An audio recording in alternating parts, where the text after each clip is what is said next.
What's up, Michael? How you doing? Hello, hello. I'm doing awesome. So glad to be having an evening show with you instead of a morning Yeah. show. How Well, about it's, that? it's even early evening for me because I'm 2 hours time difference than where I normally sit. I'm coming to you from Utah. Oh, amazing. Yeah. Amazing. If only I had my motorcycle here. That would be the best part if I was in Utah.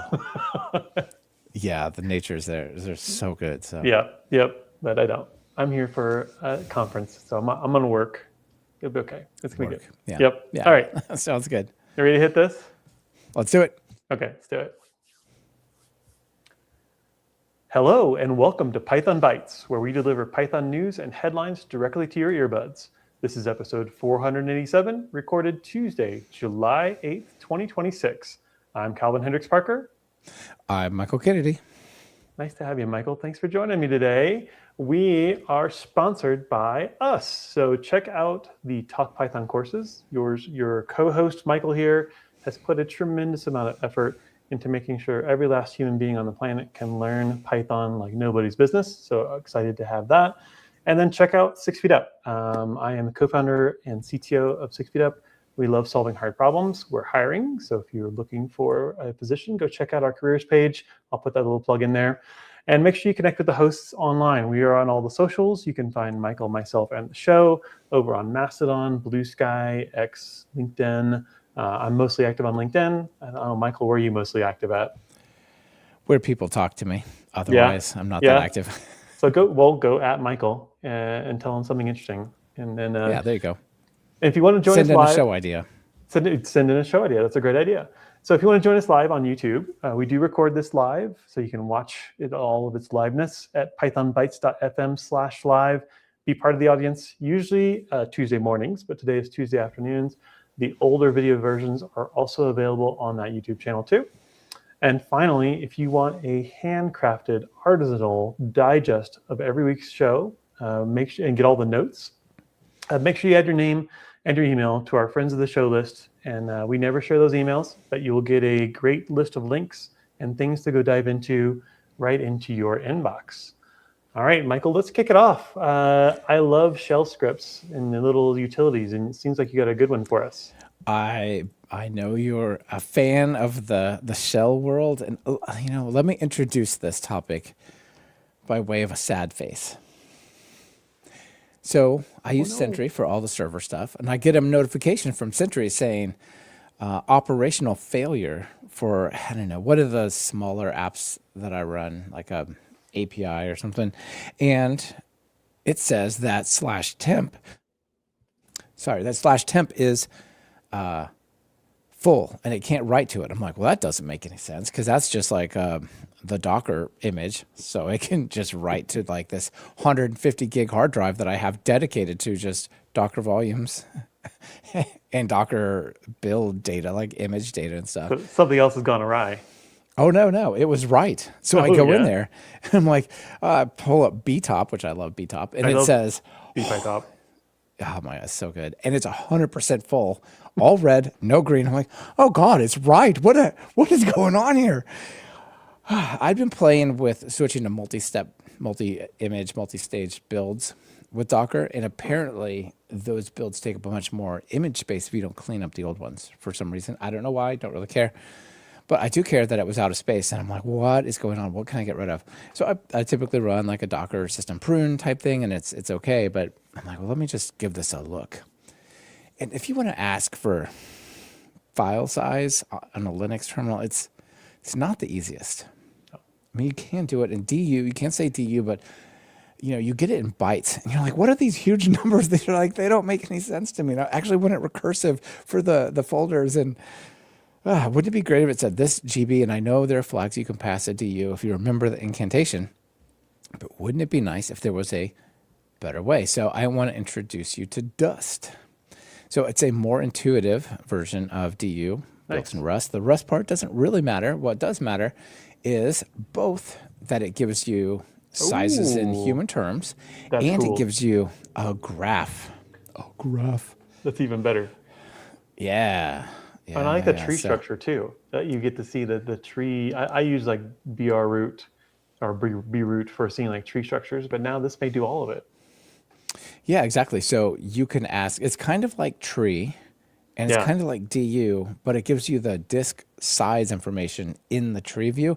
And on the right hand side, there's actually a visual graph that like plots them and it sorts it by size. So you can see the bigger ones are at the bottom. I think you can invert that if I remember. That's how I had run it. And so you can actually just say, show me the big stuff first in a hierarchical way. So like what folder is like the where do I start to make this thing run again and not happen, not do this again where it runs out of space. So I started playing around with this thing and I thought, this is pretty dope, man. I really like it. You can just curl install it, cargo install it, brew install it. What did I do? If I was doing it on Mac, I would brew install it. Yeah. But I think I cargo installed it on Linux. I can't really remember. But anyway, it got installed onto Linux somehow. And there it is. So yeah, it's really nice. I think, I mean, not a whole lot more to say. There's tons of options for how you run it.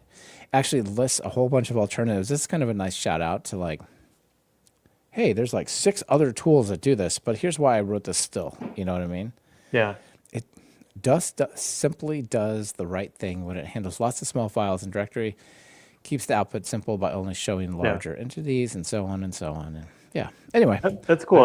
Dust. I think it shows that if there's an itch to scratch someplace, someone's going to scratch it. If you've got a better idea for an implementation of a tool, you should go do it. And this Dust one looks really awesome, and I'll be installing it momentarily. Sweet. Yeah, I really like it. So I can recommend, and it's, I mean, I was able to just do like a Docker cleanup real quick and fix stuff, but I still like, well, where is all the space? Because that's bigger than before. So let me just like, I have plans, and this has helped me form a plan. Nice. Well, I love the plans. Speaking of plans, the next item I'm going to present to you is actually more of a specification, and it's a proposal for a specification as opposed to something you can use today. But I really want this to exist. So I felt like I needed to highlight the fact that the fine folks at Astral, the ones who got absorbed into a nice frontier model company, are still doing interesting work. And this one is building a way better archive format for Python packaging called WAR. Now, Michael, I know you're going to say, I've heard of the WAR format before. And it's true. I don't know. I've only heard of the RAR format. Really? I don't know if I've heard of WAR. I mean, I know what WAR is, but not as a compression form. This has nothing to do with the WAR format from the Java world. The Java had a web archive that you could basically deploy serverless into like a Tomcat server. You throw a WAR file into a directory and poof, you've deployed an application. This is also packaging for Python applications, but it's going to be optimized. And given it's Astral doing the work, they're optimizing around speed, ease of use, reliability, resilience to failure is the goals for this specific format. So it's a new archive format. Basically their goal is to be faster than zip or tar from the standard Python library, so that you can actually make speed still be the main feature when deploying software. And it has support for 3 kinds of entities like files, directories, and links, 3 kind of compression modes, store, deflate, and if you've never used ZStandard or ZSTD, you know that it can compress tremendously faster and more than standard gzip can. So it's also atomic, which I think I'm hoping this comes to fruition, because how many times have you ever unzipped a file for it to crash halfway through and you're left with a directory full of some of the stuff, not all the stuff. You don't know how much of the stuff. That's one of their goals, is actually to make the unpacking atomic. If it fails, you end up with a directory of nothing. If it works, you get everything. My favorite part of that scenario is if you are replacing something when you're unzipping it. Yeah. Then it fails. You're like, oh, right. Oh no. Right. So yeah, that gets back into the kind of the unambiguity of this. Unlike tar, there should only be one way to express a given concept in the WAR, because with tar files you can have bzips and gzips and non-compressed. So there's really just one extension and one command, and it should be intuitive to use. So it's not optimized for maximal compression, but for speed and indexability, and then also this like per member compression support. So the idea is you could actually have, if this is meant for more streaming operation, so be very compatible with sending out zip distributions or war distributions to, say, your edge servers. You want that to be fast, efficient, only copy the bits it needs so it can understand what parts it has and what parts it doesn't, and copy them a lot faster. So I'm excited for this proposal to move forward. There's a link here to the GitHub spec. There's a couple friendly faces who are the current authors of said spec over here. So I think that this is very, very promising. And like the other things from Astro, I anticipate it'll be well executed. Looks very cool. Yeah, I had Charlie Marsh on a few weeks ago to talk about Astral moving into OpenAI and what does it mean for UV and different things. And well, now they're not focusing on PYX; they can focus on this. Exactly. Yeah. So I think it's pretty interesting that, lots of new stuff, and not just releases, but new initiatives are coming out. That's cool. Yeah. No, definitely. Yeah. So that short, sweet, doesn't exist yet, but keep your eye on this space. I assume it'll be open source, and so people can contribute. I would definitely think so. Yeah. So let's talk about a fun topic. I'm excited about this one. And yes. I don't even know. I don't even have the words to talk about this right because it's so overloaded, this term agent and agentic. So if I'm using co-work, it's agentic. But also if I'm using something that just uses tools and takes multiple steps, it's agentic. If I have like a gas town full of people running around burning all my credits doing weird like stuff, that's you know what I mean? Like it's just, there's so much non-clarity. And with that, I introduce to you Hermes agent. Another one. Here's another one. And this one follows in the OpenClaw realm, but it's a little bit of a research project, and I think it's interesting. So Hugo Bound Anderson actually introduced me to this, although, I mean, it's lots of people know about it. I've talked about it that I've heard, not more than I kind of think back, right? So the idea is it's kind of like OpenClaw in that it's something that continuously runs, and it's by Gnos Research, open source, MIT, etc. And it's written in Python, which is very interesting. So if I go over here to the GitHub, this thing is madness. I made a fork of it because I had to customize something, and it is like every day or 2 days I'll be like, oh, I should sync up the fork because I think it's changing fast. 350 commits. I'm like, oh man, that was like yesterday I synced it. 211,000 GitHub stars. People are using this thing, it seems like. So here's the idea. It's like OpenClaw in that, let's say it's not like ChatGPT or even, let's say, Cowork. So Anthropic's Cowork is really cool because what you can do is give it tasks, and it can use tools like I've taught Claude how to use my Notion. So I can say, hey, Claude, I want you to do this analysis and then save it in this Notion page or something. And it'll just do it, which is cool. But what it doesn't really seem to do is it doesn't cross-coordinate and know about the different actions. Like you have a project and it could do one thing, but another project doesn't know about that other project. And so this Hermes thing like learns a ton and is like self-improving, self-programming. So it keeps a memory of you, which I know other ones do. But you can ask it to, hey, generate some skills for me and just save them and make them available any other time that I might ask about skills. Oh, and could you reprogram yourself a little bit? Because this isn't working right. Yeah, sure, no problem. I'll change my internals. You just got to restart me real quick if you don't mind, because I can't do that to myself.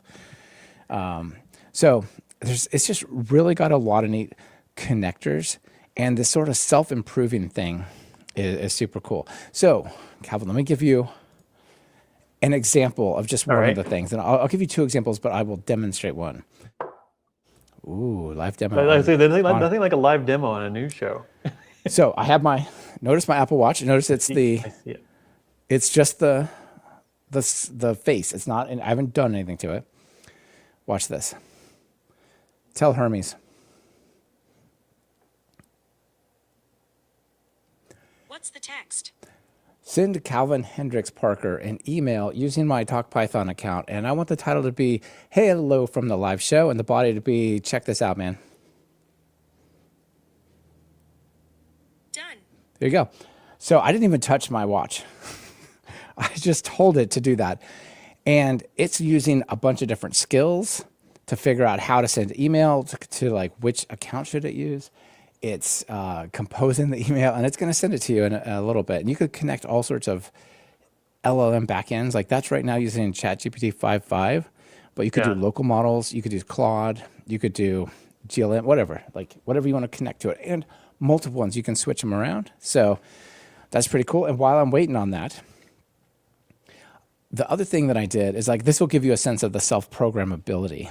So I was sitting on the couch and my daughter, I just got her a little dirt bike thing. And she's like, we somehow ran across this private motocross track that had like a kid track side of it that was really perfect for like some off-road riding. She's like, can we really go to that? The problem is it only opens twice a month for a few hours, like 4 hours at a time, and the times vary. And the only way you know is if you go on their Facebook page. And I'm not really on Facebook. I'm like, how am I going to like even keep track of this? So I sat on the couch with my iPad, pasted the URL for the page, and then I just spoke to it. I said, hey, here's the problem. I'd like you to create a skill so that you can go do this and then create an automated job. And by the time, 5 minutes later, it had built a skill, written some like browser use code, and had set up a cron job. So like 3 days a week, it will automatically do that, and it'll send me an email if and only if new times appear in Facebook. Just That's talking cool. to it. I didn't touch it. I didn't program it. It used Codex internally to write that for itself. Yeah. So on Hermes, what's their security stance? It seemed like the OpenClaw crowd was a little YOLO. Let's go for it. It's a little bit stronger. I don't. It's still a weird world. So Yeah. the way I do it is I just have it running in Docker on my Mac Mini. That's my work Mac Mini, but it's just always on, and it's my database server anyway. So it's just running in a Docker container. Yeah. And it uses like, I don't know, 600 megs of RAM. Not terribly much. Did you get an email? Oh, let me see. I'm going to check my email. Other cool things that it does is it like integrates with Discord. So one of the main ways I talk to it is just through Discord. And you can have a text conversation. And every new chat session becomes its own thread that then you can carry on. And I taught it how to, like, if I tell it to join the voice channel, it'll join the voice channel of Discord, and it'll just have a conversation like you and I, but it'll keep a transcript somewhere else if I need to go see it. I'm still waiting for the email to work its way through the inner tubes. Oh man! All right. Anyway, and I'll give you a real-time update later in the show, I'm sure. Yeah, we'll see. So Anyway, is there also a it's pretty store, interesting. like an open store or marketplace of add-ons, or is this you build your own, which I think is probably a better idea for most people. Yeah, it has add-ons and it has skills, but the main thing that you want to have, like, as the add-ons are the connectors. Yeah. Like, how does it? So it'll do like daily briefings and save them to Notion in a database and so on. You know what? I just checked. The problem is, it wanted to run some script and asked for, do you want to allow? Yes or no? Yeah. I said always, but it's a pretty new setup. So the first time, anyway, eventually you'll get an email now, I'm pretty sure. But I think it's cool. I've been playing a lot with it, and yeah, there goes my free time. Why did I play with this? No, it's super fun to dream about what you might do with it. That is super cool. Well, Michael, I have another agent for you that's in a very different vein. Like you said, there's all kinds of different agents available out there. This one is by our friend Simon Willison. So if you know Simon from the Django project and the data set work he's been doing and all the kind of advocacy and work he's been doing around AI and LLMs, if you aren't familiar, he wrote a command line utility, again, another great command line utility called LLM. Hard to search for because of the name that he used for it. But if you just search for Simon and LLM, you'll find his normal command line LLM, which lets you just ask an LLM a question from the command line, get a response back. He's been growing that with tons of plugins and add-ons. So for example, I've got an LLM add-on called CMD that I use regularly, where you do LLM CMD, and you type like what you want to do. Find me all the Python files that are one level deep in my directory. You hit return, and it'll come back to a prompt ready for you to hit return with the find command that does exactly what you want. So basically, it's kind of a shell extension to autocomplete with an LLM. Hard to remember commands like DU flag options, for example. Well, he's taken this to the next level. He has built a plugin for LLM that is still very alpha. This is very, very early days. This only came out a couple days ago, called the LLM coding agent. And so now you can install the coding agent and you can do LLM code, and you can give it a flag like -- YOLO and have it build with tools. So he basically using Fable. He had Fable write this plugin to basically turn LLM into a Claude Code-like experience.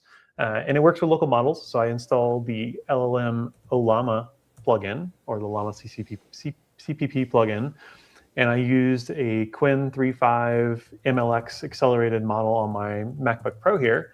And I wrote some CLI calendar tools really quickly with the just from the command line. Very, very lightweight. Very, very low barrier to entry.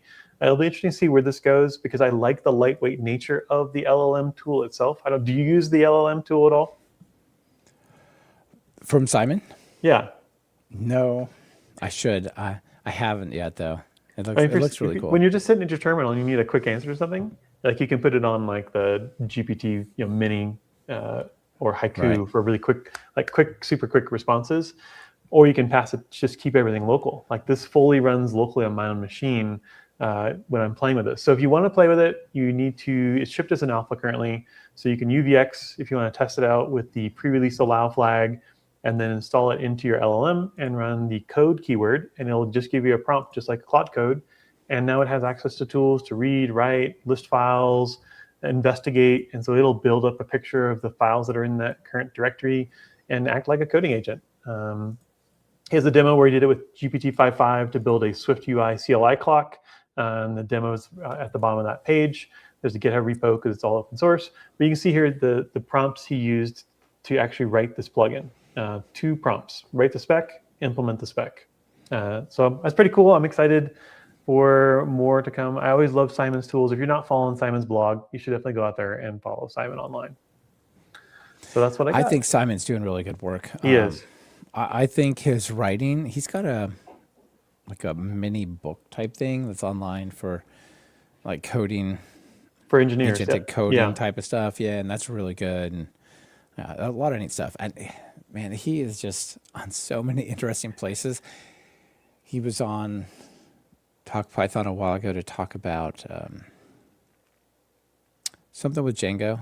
Maybe it was his birthday, like a big milestone birthday or something like that. I was like, yeah, it was just on CNBC. I'm sorry, I was late. I'm like, you know what? You're living in a different world than most of the developers. Like, congratulations, man. Yeah. But I like his pragmatic style. He writes about it very realistically about what they're capable of and what they're not capable of. And so if it took him this long to get around to writing a plugin for an agentic coding agent for LLM, it must be about time. So I feel like that's the timeline I like to follow. Yeah. All right, Michael, have you got an extra? You got an extra for me? I got some extras, but I also have a real-time follow-up real quick here. So you mentioned Fable. Yes. Fable is back. Open to the public. It was back, but it was back until July 7th, which is today, the time of the recording. And then it was supposed to go into API only. And then I just heard that it's supposed to be back permanently for the Max subscribers. And for everyone, it's now available for 1 more week. So if you're like, I was going to build something with it, but I didn't get it done, and now it went away, it's back for 1 more week, so go build that thing. All right.